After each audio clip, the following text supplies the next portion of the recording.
বিশ্বনবী কি বলছে রাস্তা বন্ধ করে আন্দোলন করো, টুপি পরে আসো, দাড়ি রাখছো, সংসদে যাও। আপনারা যাবেন এখন। কেন আমরা কেন যাব?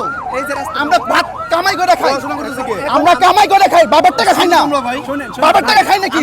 আমরা যাব? আমার শত্রুতা নাই, শত্রুতা নাই। না, শুনেন মানে তোমরা কি হয়ে গেছো? বিসমিল্লাহ বলে রাস্তা বন্ধ করে দিবা? শুনেন বিসমিল্লাহ বলে রাস্তা বন্ধ করে দিবা? মানুষ মানুষ না, এগুলা মানুষ না। দাঁড়ান দাঁড়ান, ওগুলো মানুষ না, আমি আপনার ওইখানে 20 জনের সাথে মানুষ না। তুমি তো আমাদেরই ভাই, মুসলমান না? ওনাদের সাথে কথা মুসলমান না? 100 বিশ্বনবী কি বলছে রাস্তা বন্ধ করে আন্দোলন করো, টুপি পরে আসো, দাড়ি রাখছো? কোন ইসলামে কোন জায়গায় আছে যে রাস্তা বন্ধ করে আন্দোলন করতে হবে?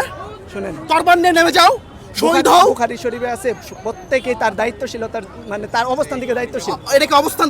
তোমার অবস্থান রাস্তায়? এই যে শুনেন তুমি এই কি যে ছোট শিশু? 2 লাখ পোলাপান ধরেন এখানে আমরা হ্যাঁ।